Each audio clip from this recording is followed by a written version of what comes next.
Hey crafters, thanks for joining me. In this video I'm making a nice summary card with some Lavinia Stamps products. Hope you enjoy!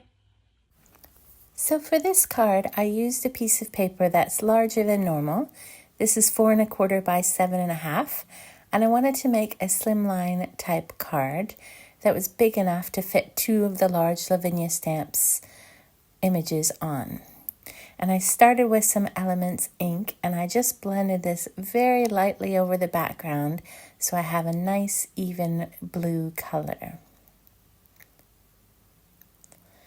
And then once that was all nicely blended, I lined up the hummingbird, this is a small hummingbird stamp, where I wanted it to go. And I just used the packaging that comes with it, and then I could sort of figure out where I wanted my fairy to go. So this fairy is Brawn. She's one of the older stamps, but she works perfectly in this scene. And I just stamped her on the right-hand side of the card here. And I used a VersaFine Clair Nocturne ink. And then once I'd finished stamping her, I could stamp the small hummingbird facing her. And I thought this would be a great idea for a scene with the 2 images facing each other. Now you might have noticed that the bronze stamp was a bit discolored. This isn't because it's an older stamp, but it's because I did use it in the past with archival ink. And one of the problems with using that ink is it does stain your stamps. But as you can see, it still stamps fine. So once those 2 images were stamped, I wanted to add a bit of a background. So I just overlapped the bottom of Brawn there so that it looks like she's sitting on the ground, and added some VersaFine Clair ink along the bottom. And I started with the Monarch ink, and then I moved on to one of the newer colors. This one's called Lilac Bloom, and it's a really nice light purple that works well in this scene.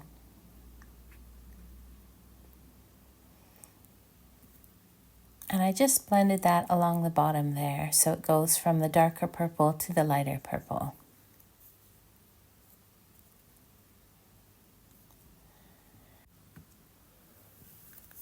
Next, I wanted to make the background a bit more vibrant. So I used another one of the newer colors. This is the Bali Blue VersaFine Clair ink, and I blended it around the 2 stamped images. And I just used one of the sponge daubers to do this, but you could always use brushes if you prefer. And I love how the newer VersaFine Clair ink colors are all pastel colors. It took me a while to find them because they kept getting sold out, but now that I have my hands on them, I really do enjoy these new pastel colors.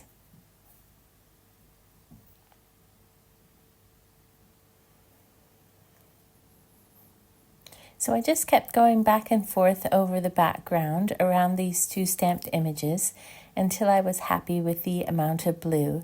And I love how this new blue color works so well with that Elements ink, and also with the existing colors like that Monarch that's along the bottom there.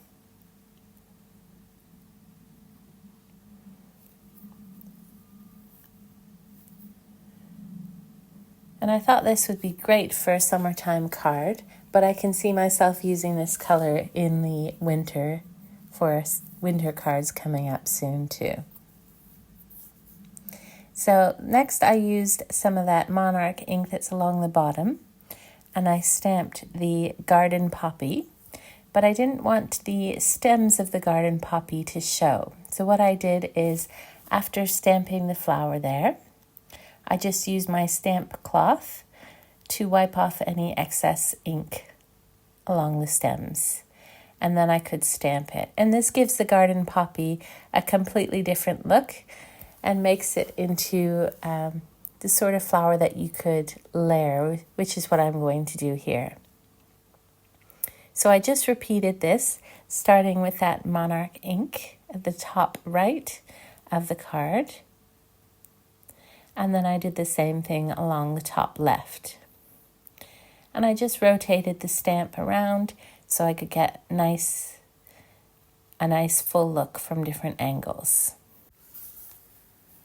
And each time I tried to remember to wipe off that ink on the stems so that these flowers looked less like poppies and more like the sort of flowers that would clump together.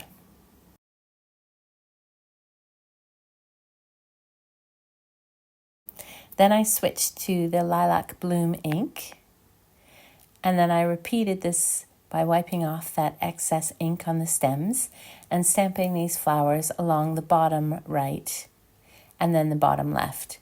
And I wanted to get in between those wings of the fairy there, but I didn't want to waste time by masking, so I just did a crude mask here with a piece of paper, and then I just fixed it until I was happy with that flower.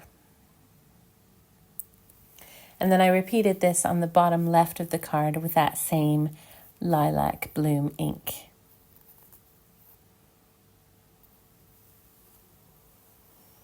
So I put the lighter colors towards the bottom of the card, but I did add some of that Lilac Bloom up around the top too, because I think that helps to fill in those areas around the Monarch ink. And it looks really nice along the top right there as well.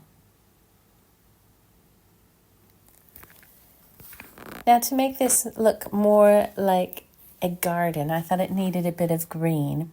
So I used some green Oasis ink, and this is one of the Twisted Vine stamps from Lavinia. It comes in a set of 2, but this one is great because you can create longer vines with it or shorter ones.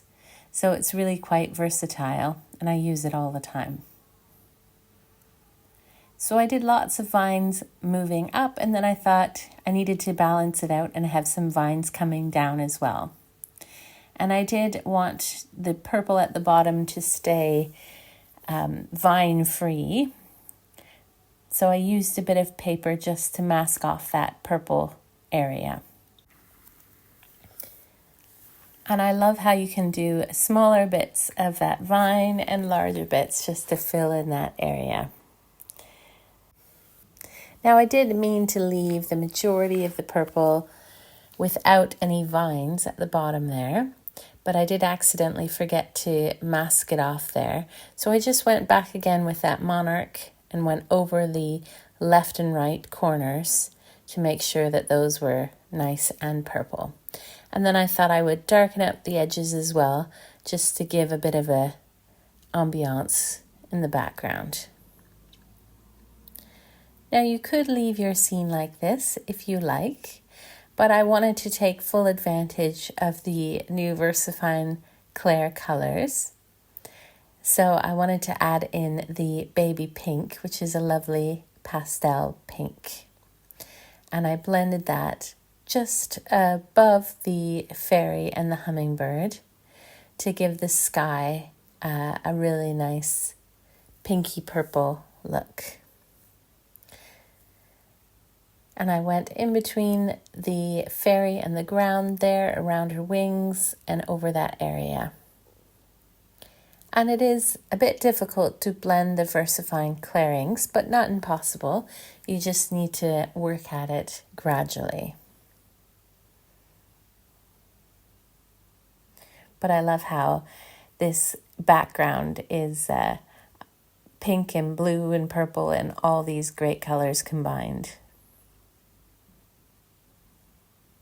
So I just kept blending that until I was happy with the background. Now to make it a bit interesting, I thought I would use my gel pens to color in the hummingbird and the fairy wings. And I wanted there to be a difference between the two. So on the hummingbird, I used my gel pens that are opaque. These are called the Moonlight pens. And I used a combination of colors and sort of blended them together.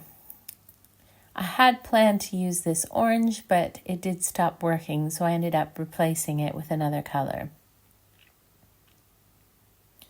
The great thing about these jelly roll pens is that you can go on top of other colors. So since I didn't want the orange anymore, I just went on top with another color. And it's also great for blending the colors together. So if you change your mind about a color, you can just go over it with another color. And you can also add details by drawing one color on top of another. So I just used a variation of these colors until I was happy with the wings of the hummingbird.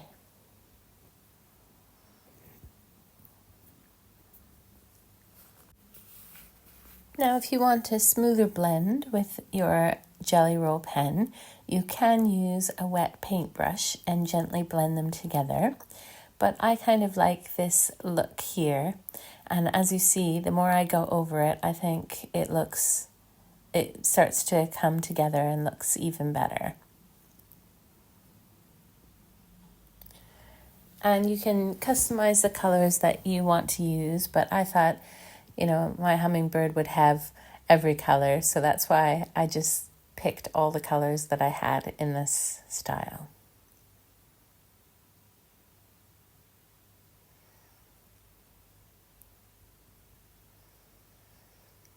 So one tip when you are using Jelly Roll pens is just to be careful of smudging. It's hard to tell from this angle, but I am kind of holding my hand up a little bit so that I don't smudge the still wet pen. And as you can see, it's easy to blend colors on top of other colors.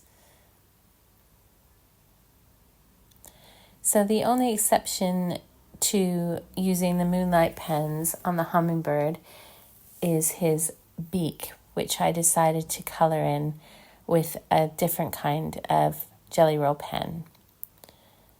So all the other pen on the hummingbird is the opaque Moonlight pens.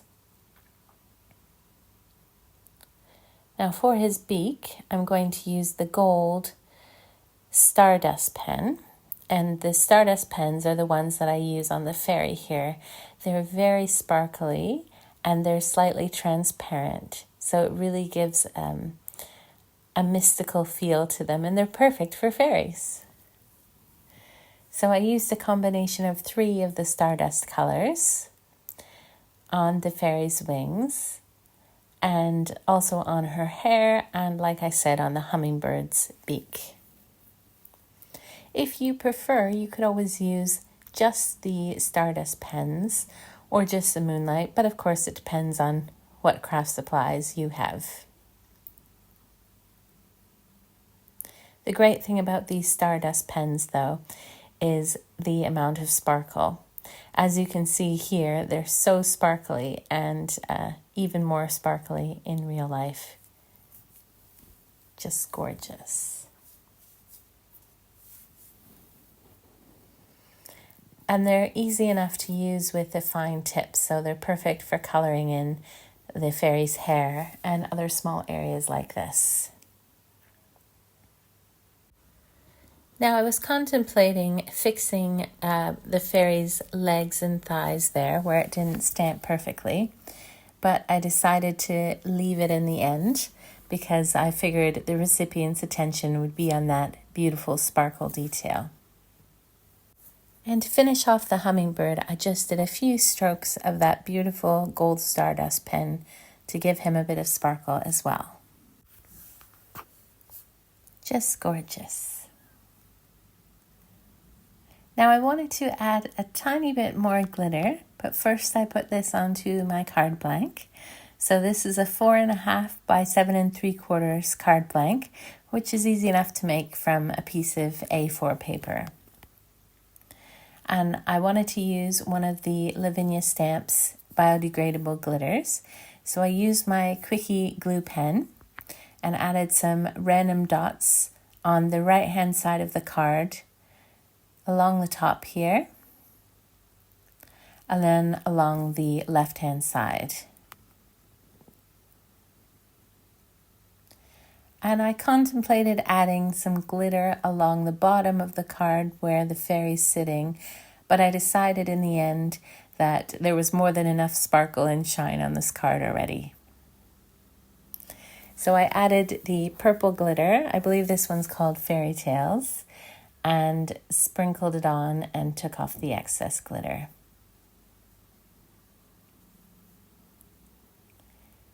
And I love how sparkly and shiny this card is in real life. Thanks for watching, and I hope you found this video inspiring.